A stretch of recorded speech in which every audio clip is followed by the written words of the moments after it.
하나님이 성도 여러분과 제게 주시는 생명의 말씀입니다. 마가복음 6장 34절로 44절 말씀이 됩니다. 신약성경 63페이지입니다. 하나님의 말씀 제가 먼저 봉독합니다. 34절 말씀입니다. 예수께서 나오사 큰 무리를 보시고 그 목자 없는 양 같음으로 인하여 불쌍히 여기사 이에 여러 가지로 가르치시더라. 때가 저물어 가매 제자들이 예수께 나와 여짜오되 이곳은 빈들이요 날도 저물어 가니 무리를 보내어 두루 촌과 마을로 가서 무엇을 사 먹게 하옵소서. 대답하여 이르시되 너희가 먹을 것을 주라 하시니 여짜오되 우리가 가서 200데나리온의 떡을 사다 먹으리이까. 이르시되 너희에게 떡 몇 개나 있는지 가서 보라 하시니 알아보고 이르되 떡 5개와 물고기 2마리가 있더이다 하거늘 제자들에게 명하사 그 모든 사람으로 떼를 지어 푸른 잔디 위에 앉게 하시니 때로 100명씩 또는 50명씩 앉은지라. 예수께서 떡 5개와 물고기 2마리를 가지사 하늘을 우러러 축사하시고 떡을 떼어 제자들에게 주어 사람들에게 나누어 주게 하시고 또 물고기 2마리도 모든 사람에게 나누심에 다 배불리 먹고 남은 떡 조각과 물고기를 12바구니에 차게 거두었으며 함께 봉독합니다. 떡을 먹은 남자는 5,000명이었더라. 아멘. 하나님 말씀으로 또 은혜 받기를 소망합니다. 우리 이미지 보시겠습니다. 안세영 선수입니다. 23살. 우리 이제 수원이가 지금 태권도를 잘해서 전국에서 1등 나고 그러잖아요. 곧 그날이 옵니다. 아멘. 자, 안세영 선수가 3월 17일 날 영국 버밍엄에서 전미 오픈 배드민턴 세계 선수권 대회가 있었는데 우승했어요. 올해 들어서 4개 대회를 다 우승한 거예요. 올해 들어서. 그리고 지금 20연승이에요. 계속 이기고 있죠. 안세영 선수를 세계에서는 배드민턴 연맹에서는 어떻게 부르냐면 고트 그렇게 부릅니다. GOAT. 염소가 아닙니다. 염소가 고트잖아요. G가 뭡니까? greatest. 최고다 그런 뜻이죠. 그 다음에 of. 그 다음에 all. 그 다음에 time. 이런 뜻이에요. GOAT입니다. 그래서 역사상 유례가 없는 배드민턴 역사상 유례가 없는 최고다 이런 뜻이에요. 이런 축복을 꼭 누리시기를 소망합니다. 그런데 제가 이제 이 선수가 나이가 33도 아니고 43도 아니고 53도 아니고요. 몇 살입니까? 23살이에요. 만으로 하면 21살이잖아요. 저 선수가 이런 말을 해요. 자, 밑에 있는 걸 한번 읽어볼까요? 같이. 반복에 지치지 않아야 한다. 우리 수원이가 제일 잘할 것 같아요. 반복이거든요. 우리 학생들 여기 많이 있잖아요. 그죠? 우리 찰레 형제부터 시작해서 규리, 수원이, 하샘이, 하빈이, 그 다음에 서은이 이렇게 학생들이 있잖아요. 그죠? 또 이제 지금 이곳에서 같이 예배를 드리지 못하지만 공부하는 우리 자녀들이 있죠. 물론 공부뿐만 아니라 반복이에요. 우리 저기 정례도 있네. 쏘리, 쏘리. 스미마생. 자, 보세요. 반복입니다. 10번 해서 안 되잖아요. 그러면 20번 해야 돼요. 20번 해서 안 되잖아요. 그러면 100번을 해야 돼요. 100번 해서 안 되잖아요. 그러면 어때요? 1000번 해요. 1000번 해서 안 되면 몇 번 해야 됩니까? 10,000번을 해야 돼요. 정말로. 저 선수가 아는 거예요, 그걸. 저 선수가요, 저 23살 그 선수가 내가 이제부터 꼭 내 마음에 새기고 매일 고백해야 될 말이 뭐냐면 나는 무엇에 지치지 않는다? 반복에 지치지 않겠다. 반복에. 기도도 반복입니다. 그죠? 기도도 반복입니다. 예배도 반복이에요. 그죠? 또 드리잖아요, 우리가. 다음 주 또 예배 드릴 거잖아요. 반복에 지치지 않으면 다 승리합니다. 네, 틀림없습니다. 성도 여러분과 제가 기도에, 예배에, 헌신에, 그리고 우리 학생들은 공부하는 일에 반복하세요. 이 문제가 안 풀리면 10번 풀어보세요. 그래도 안 풀리면 100번을 푸는 거야. 네, 그러면요, 그 옆에 있는 가지까지 다 알게 돼요. 신비입니다. 저 선수는, 안세영 선수는 아는 거예요. 그래서 고백합니다. 나는 반복에 지치지 않겠다. 네. 오늘도 성도 여러분과 제가 열심으로 뜨겁게 예배를 드립시다. 아멘. 아멘. 예수님 주변으로 많은 사람들이 모였어요. 저는 요즘 들어서 예수님 말씀이 너무 좋은 거예요. 근데 제가 이런 느낌을 별로, 신학교 다닐 때는 물론 이제 그때는 막 호박 빠져가지고, 그죠? 예, 우리 다들 그렇게 결혼하셨죠? 호박 빠져가지고. 저도 이제 그런 때죠. 신학교 때는 아무것도 몰라요. 근데 호박 빠졌어요. 그때가 그립기도 하지만, 근데 지금은 달라요, 그때하고. 지금도 호박 빠졌는데, 그때하고는 달라요. 그래서 요즘 너무 말씀이 좋고 행복해요. 예, 제2의 전성 시대가 왔다. 말씀이 너무 좋아요. 저희들이 지금 계속해서 마가복음을 묵상하고 있잖아요. 사순절, 고난주간, 부활절, 이제 마가복음 말씀으로 끝까지 달려갈 거예요. 오늘이 마가복음 몇 장입니까? 6장이잖아요. 예, 그래서 이 말씀을 가지고 또 사순절 기간을 지나가 봅시다. 말씀의 은혜가 충만해서 너무 행복해요. 받은 은혜를 함께 나누고자 합니다. 예수님 주변으로 많은 사람들이 모여들었어요. 그래서 예수님이 그들을 봤어요. 가만히. 34절 말씀 보시겠습니다. 제가 봉독해 드릴게요. 예수께서 나오사 큰 무리를 보시고 그 목자 없는 양 같음으로 인하여 어떻게 하셨다? 불쌍히 여기셨다. 이게 아주 중요해요. 예수님이 많은 사람들이 오셨어. 많은 사람들이 모여들자, 야, 저 많은 사람들이 왔으니 저 많은 사람들을 가지고 내 유익을 한번 추구해 봐야 되겠다. 이러면은 사꾼이 되는 거예요. 그죠? 요즘에 그런 사람들 얼마나 많아요. 성도들을 자기 이익의 도구로 삼는, 그래서 성도님들을 사업을 해요, 사업을. 핸드폰 사업도 하고, 이 사업도 하고, 저 사업도 하고, 네, 사업을 하죠. 그럼 목회자들이 많아요. 성도는 깨어 있어야 합니다. 사꾼입니다. 예수님이 모여든 많은 사람들을 보니 어떻게 하셨다? 불쌍히 여기셨다. 불쌍히 여기셨다. 성도 여러분, 불쌍히 여기는 마음은 신앙의 시작점입니다. 우리는 단초 그래요. 단초. 가장 이렇게 테두리가 있으면 가장 끝자락. 거기에서 시작하는 거예요. 무슨 일이든지 단초가 있잖아요. 시작점이 있다는 거예요. 시작점이. 그 시작점이 뭐냐면 긍휼히 여기는 거예요. 성도 여러분도 저를 어떻게 하셔야 돼요? 저를 긍휼히 여겨야 돼요. 예. 저도 성도 여러분들을 긍휼히 여기는 거예요. 그 마음이 있어야 돼요. 그죠? 여러분들 자식들 보면 어떤 마음이 들어요? 짠하다, 애짠하다 그러잖아요.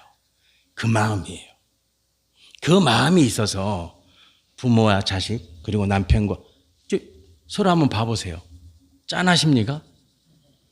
그래, 그게 있어야 된다니까. 그게 있어야 돼요. 애잔한 마음이 있어야 돼. 그게 긍휼이에요. 그 마음이 있어야 무슨 일이든지 시작되는 거예요. 그 마음이 없으면요, 서로 서먹서먹해지고 뭔가 이상하고 마치 기계에 윤활유가 없는 것과 같은 거예요. 그죠? 기계에 윤활유가 없으면 어떻게 돼요? 기계가 부서져요. 몇 번 돌아가다가 이게 안 돌아가는 거예요. 그러면 기름칠을 해줘야 되잖아요. 그게 긍휼이에요. 그래서 예수님이 무리들을 이렇게 보실 때 긍휼히 여겼다. 성도 여러분들도 오늘부터 저를 보실 때 어떻게 보셔야 된다고요? 긍휼이 짠하다, 이렇게. 그게 좋은 마음이에요. 그래야 그 마음에서 뭔가 시작되어지는 거예요. 스파크가 일어나는 거예요.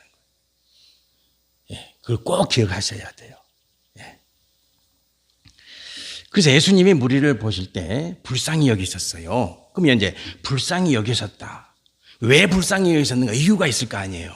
그죠? 그 이유가 또 있어요. 자, 34절 말씀 다시 한번 보시겠습니다. 우리가 하나님 말씀을 깊이 들여다봐야 돼요. 예, 말씀에 연륜이 있어야 되는 거예요. 다시 한번 봉독해 드립니다. 예수께서 나오사 큰 무리를 보시고 왜 불쌍히 여기셨냐? 그 목자 없는 양 같으므로, 이렇게 기록되어 있어요. 왜 불쌍히 여기셨다고요? 목자가 없다. 그럼 목자가 없는 양은 무슨 양? 길 잃은 양이지. 그죠? 양은 양인데 다 뭘 잃었어요? 길을 잃었어, 길을. 길을 잃었어요. 길을 여겼어. 그래서 예수님이 불쌍히 여기시는 거예요. 성도 여러분과 여러분이 저를, 우리 목사님 불쌍하다. 그러면 그냥 불쌍해. 이러면 안 된다니까. 불쌍히 여기는 이유가 있어야 돼요. 예를 들면 그런다는 거예요. 그죠? 예수님이 무리를 보실 때, 야, 참 불쌍하다. 왜? 길 잃은 양들이니까. 목자가 없으니까. 그래서 예수님이 이제 뭐가 되어주시는 거예요? 목자가 되어주시는 거예요. 성도 여러분과 저의 목자는 누구십니까? 예수님이세요. 여러분의 목자는 목사입니까? 아니요 라고 하셔야 돼요. 아니에요. 우리의 목자는 오직 누구예요? 예수님, 지저스. 예수 그리스도만이 우리의 목자예요. 저의 목자는 예수 그리스도. 성도 여러분들의 목자는 예수님, 예수님. 우리 목사님이 그러면 그때부터 어긋나기 시작하는 거라니까. 아, 정말로. 저도 있잖아요. 여러분의 목자는 누굽니까? 황영복 목사. 이러면은요, 그때부터 이제 길을 잘못 들으시는 거라니까. 우리의 목자는 오직 예수님. 예수님. 그래서 여러분들은 길을 물으실 때 누구한테 물어야 돼요? 예수님. 예수님께 길을 물어야 돼요. 저는 도움은 드릴 수 있어. 그죠? 도움은 드릴 수 있어. 그러나 제가 목자가 아니에요. 누구시라고요? 예수님. 오직 예수. 오직 예수. 그걸 잊어버리시면 안 돼요. 그걸 꽉 붙잡아야 돼요. 목회자는 돕는 자지 목자가 아니에요. 여러분과 저의 목자는 오직 예수 그리스도. 잊지 마시기 바랍니다. 잊지 마시기 바랍니다. 자, 그러면 이제 예수님이 목자가 되어주시잖아요. 성도 여러분과 제가 꼭 기억하셔야 돼요. 예수님은 나의 목자시다. 그럼 목자는 목자 역할을 해야 되잖아요. 그죠? 목자는 목자 역할을 해주시는 거죠. 예수님이 여러분과 제가 고백하는 거예요. 주님은 내 인생의 목자이십니다. 그러면 예수님이 이제 목자가 되셔. 목자가 되신 예수님이 이제 뭐 하시냐가 중요하잖아요. 그렇잖아요. 그러면 이제 예수님이 무리를 불쌍히 여기셨어요. 왜? 목자가 없기 때문에. 그래서 예수님 목자가 되어 주셨어요. 그럼 목자가 되신 예수님이 이제 뭐 하시냐? 뭘 일을 해야 되잖아요. 자, 보세요. 34절 말씀 제가 봉독해 드릴게요. 자, 34절 말씀입니다. 예수께서 나오사 큰 무리를 보시고 그 목자 없는 양 같음으로 인하여 불쌍히 여기사. 여기까지 이어서 보세요. 이에 여러 가지로 가르치시더라. 이렇게 말씀이 기록되어 있죠. 그죠? 디다스코. 자, 다시 한번. 가르치다는 헬라어로 뭡니까? 디다스코. 의미가 뭐예요? 말씀의 의미를 자세히 알려주었다. 이런 의미예요. 디다스코가. 그러니까 하나님이 성도 여러분과 제 목자죠. 예수님이. 그러면 예수님이 이제 뭐 하시는 분이에요? 말씀을 가르쳐 주시는 분이에요. 성도 여러분들, 말씀을 누가 가르쳐 주세요? 예수님이. 그 잊어버리시면 안 돼. 목사는 도움은 줄 수 있다니까. 그런데 여러분들로 하여금 말씀을 보게 하시고 말씀을 깨닫게 하시고 그 말씀을 내 삶의 자리로 들고 와서 그 말씀을 준행할 수 있는 권능을 베풀어 주시는 그분은 오직 누구시다? 예수님. 예수님. 그래서 성령님은 항상 예수님과 어떻게 하십니까? 함께 하시는 거예요. 예, 함께 하시는 거예요. 성령 하나님이 알게 해주시고 예수님이 요청하시면 도와주시고 능력을 부어주시고 깨닫게 하시고 알게 하시고 이런 모든 일들을 행하시는 분이 예수님이시다. 예수님은 항상 성령님과 동행하셔. 동행하세요. 성도 여러분들 기억하세요. 예수님이 하시는 가장 중요한 사역 중에 사역이 뭐라고요? 가르쳐 주신다. 무엇을? 말씀을. 이거 기억하셔야 돼요. 아셨죠? 말씀이에요, 말씀. 말씀을 알게 하시는 거예요. 그 말씀은 하나님 아버지의 말씀이고 하나님 아버지의 명령이고 하나님 아버지의 지시고 하나님 아버지의 마음이 담겨져 있는 게 말씀이에요. 그 말씀을 가르쳐 주시는 거예요. 기억하시고 말씀을 붙잡는 성도는 말씀을 붙잡는 자예요. 그리고 그 말씀을 예수님이 가르쳐 주신다는 것을 성도 여러분과 저의 생애의 가장 큰 축복으로 아멘 하시길 바랍니다. 가장 큰 축복이 뭐라고요? 말씀을 아는 거예요. 말씀을 기억하세요. 네, 물질이 아니에요. 물질이. 네. 자, 봅시다. 이제 무리들에게 말씀을 가르쳐 주세요. 아마도 이제 아침에 모였겠죠. 그죠? 예수님이 늦게 잠자고 일어나가지고 오후 늦게 시작해가지고 조금 있으니까 밤 되고 이러진 않았을 거 아니에요. 그래서 아침 일찍 사람들이 다 모여들고 그래서 말씀을 아침부터 시작했어요. 그리고 시간이 흘러서 이제 저녁 때가 된 거예요. 시간이 그렇게 흘러갔어요. 자, 이제 저녁이 됐는데 예수님이 계속 말씀을 가르치시는 거예요. 이제 제자들이 보니까 사람들이 이제 저 배가 많이 고플 것 같아요. 제자들이 볼 때 그런 생각할 수 있잖아요. 뭐 점심을 제대로 먹었겠어요. 뭐 아침을 제대로 먹고 나왔겠어요. 이제 배가 너무 고플 것 같아 제자들이. 그래서 제자들이 이제 개입을 합니다. 자, 35절, 36절 말씀 봉독해 드릴게요.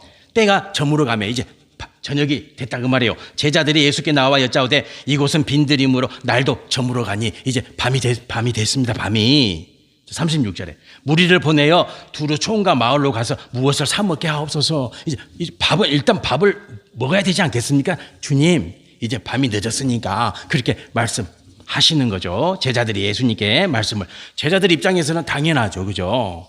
예. 여러분들 만일에 제가 예배를 계속 드려, 자, 오늘 은혜 받으니까 점심 굶고 2시, 3시까지 예배. 그러면 여러분들 막 짜증이 이제 막 나오죠, 그죠? 배가 고프면 짜증 낼 수도 있어요. 그러니까 제자들이 주님 이제 밥 먹을 시간입니다. 이렇게 이제 하는 거예요. 자, 다시 한번 보시겠습니다. 예수님하고 제자들하고 나눈 대화가 중요하니까. 자, 37절, 37절에 기록된 말씀 보시겠습니다. 예.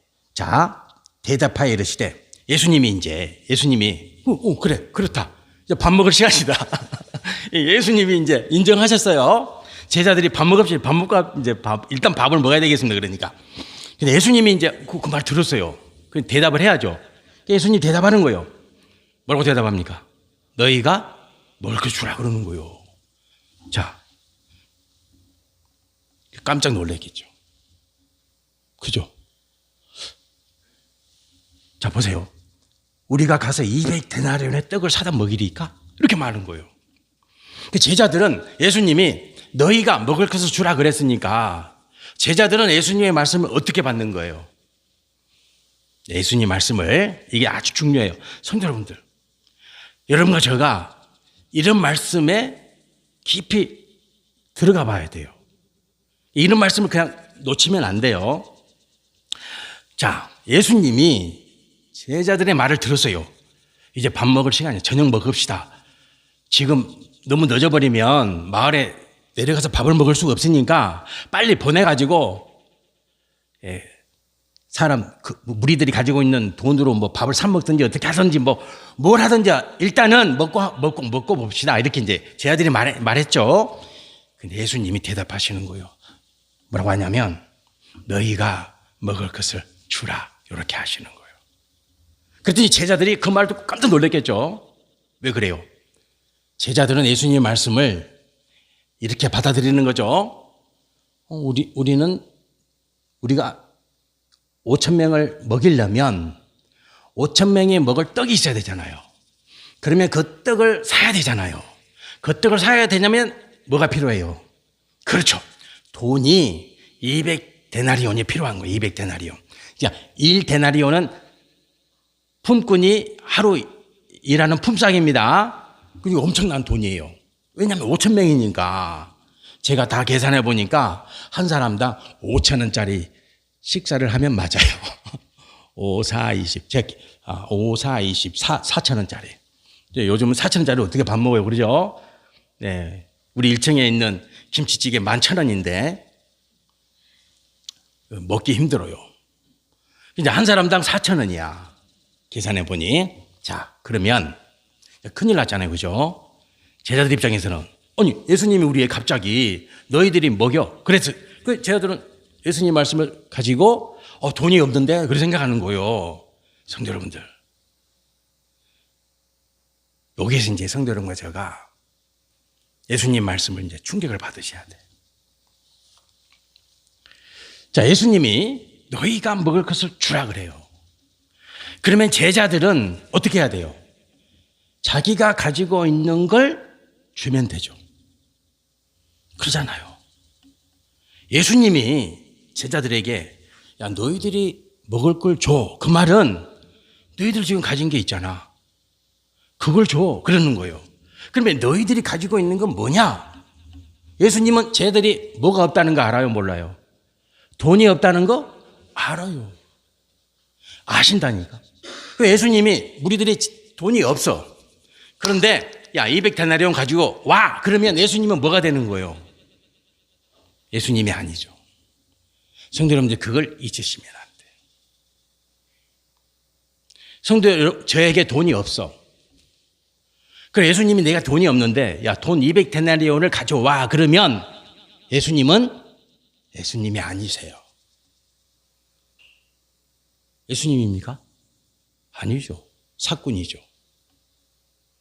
내게 200데나리온이 없는데 그 200데나리온을 가져와. 그러면 그분은 예수님이 아니에요.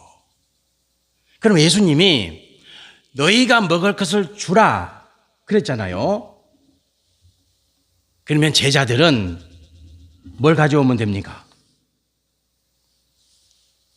자, 말씀을 보시겠습니다. 38절 말씀 보시겠습니다. 38절 말씀 보셨나요? 안 보셨죠? 네, 제가 헷갈렸어요. 자, 38절 말씀 봅시다. 38절 말씀. 자, 이르시되 너희에게 떡 몇 개나 있는지 가서 보라 하시니. 이제 예수님이 가르쳐 주시는 거예요. 제자들이 200데나리온의 말을 하잖아요. 그러니까 예수님의 말씀을 제대로 알아들었어요? 못 알아들었어요? 그죠? 이게 그냥 결정적인 문제인 거예요, 이제. 예. 아까 37절 말씀 우리 읽었나요? 예. 37절에 예수님이 정확하게 이렇게 말씀하셨어요. 너희가 먹을 것을 주라. 그랬죠. 그랬더니 제자는 이 예수님 말씀을 어떻게 받아들였어요? 200데나리온으로 받아들였죠. 이러면 안 돼요. 여기에서 문제가 생기는 거예요. 성도 여러분과 제가 하나님 말씀을 묵상할 때 예수님이 이 말씀의 의미가 뭐냐를 깊이 들여다봐야 돼요. 그렇지 않으면 우리는 어떻게 반응합니까? 너희가 먹을 것을 주라 그러면 우리는 어떻게 반응합니까? 200데나리온 이렇게 생각합니다. 이러면요 문제가 해결이 안 돼요. 안 됩니다. 문제가 해결이 안 돼. 그래서 예수님이 이제 가르쳐 주시는 게 이게 오병이의 말씀의 핵심이에요. 예수님은 분명히 말씀하셨어요. 너희가 먹을 것을 주라. 그럼 너희가 가진 걸로 주면 되죠. 그래서 예수님이 뭐라고 말씀하세요? 38절에 너희에게 떡 몇 개나 있는지 가서 보라 그러잖아요. 그죠? 예. 왜? 너희가 먹을 것 주라 그랬으니까. 너희가 먹을 것을 주라 그랬으니까 전제 조건이 뭐예요? 네가 뭐 가지고 있냐? 이게 중요하잖아요. 그죠? 그랬더니 몇 개가 있습니까? 떡 5개, 물고기 2마리가 있어요. 물고기 2마리가. 성도 여러분들, 예수님은 제자들이 너희가 가지고 있는 것이 뭐냐? 이렇게 물으셨는데 제자들은 예수님의 말씀을 200데나리온으로 해석한 거예요. 그러면 이제 풀어낼 방법이 없어요. 그래서 예수님이 가르쳐 주시는 거예요. 내 말의 의미는 이거다. 너희가 가지고 있는 게 뭐지? 가지고 와봐. 그러는 거예요. 그래서 가지고 왔더니 떡이 몇 개요? 5개. 물고기 2마리가 있어. 물고기 2마리가 있어. 그런데 놀라운 것은, 자, 41절 말씀 봅시다. 우리 41절 말씀. 자, 보세요. 제자들이 가지고 왔어요. 제자들이 자기들 있는 걸 가지고 왔어. 없는 게 아니라. 돈 200다네를 가져온 게 아니고, 물고기 2마리, 떡 5개를 가져왔단 말이죠. 그래서 예수님이 이렇게 말씀하셨어요. 자, 41절 우리 같이 한번 봉독해 봅시다. 예수께서 떡 5개와 물고기 2마리를 가지사 하늘을 우러러 축사하시고, 이렇게 말씀이 기록되어 있죠. 그죠? 네. 우리 교회 청년 중에 한 청년이 건축 헌금을, 성전 헌금을 하고 싶다. 계좌번호를 알려주세요. 그래서 50만 원을 헌금했어요. 지지난주인가 잘 모르겠다. 통장에 어떻게 찍혔는지 모르겠어요. 네. 우리 교회 청년들이 많죠. 한 100명 됩니까? 그래서 참 마음이 뭉클하죠. 네. 청년인데 참 하나님이 얼마나 기뻐하실까 그런 생각했어요. 자, 예수님이 말이죠. 자, 보세요. 물고기 2마리, 떡 5개 가지고 왔어요. 그러면 저 같으면 아이고, 야, 이것밖에 없냐? 그럴 수도 있잖아요. 그죠? 이거 떡 5개, 물고기 2마리로 누구 입에 풀칠할 거냐? 이렇게 말할 수도 있잖아요. 그죠? 세상 사람들은 그렇게 말할 수 있어요. 그러나 예수님은 뭐 하셨다고요? 축사하셨다. 축사하셨다. 이 축사가 뭡니까? 윤리개요. 의미가 뭡니까? 감사하다. 기뻐하다. 예. 감사하다. 기뻐하다. 이것이 성도 여러분과 저에게 요청하시는 헌신이에요. 헌신은 이거예요. 200데나리온이 아니라니까. 너희가 먹을 것을 주라. 너희가 가지고 있는 것으로. 이거예요. 너희가 가지지 않는 200데나리온이 아니라 너희가 가지고 있는 물고기 2마리, 떡 5덩어리, 그것을 하나님은 기뻐하신다. 제 아들이 모두 몇 명입니까? 12명이죠. 마태복음은 이제 제 아들한테는 아무것도 없었는데, 뭐 어린아이, 뭐 도시락이다, 막 이런 말이 기록되어 있잖아요. 근데 마가복음이 제일 먼저 기록되어 있으니까. 마가복음이 이제 가장 먼저 기록된 복음서니까, 제자들이 뭐 자기 것이든 아니면 구해왔든, 물고기 2마리와 떡 5개예요. 그걸 기뻐하시는 거예요. 이것이 신비예요. 세상은 이렇게 못해요. 세상은요, 물고기 2마리, 떡 5덩어리면요, 요렇게 말해요. 야, 이것 가지고 누구 입에 풀칠할 거야? 이렇게 하죠. 축사를 어떻게 해요? 감사를 어떻게 해요? 어떻게 기뻐해요?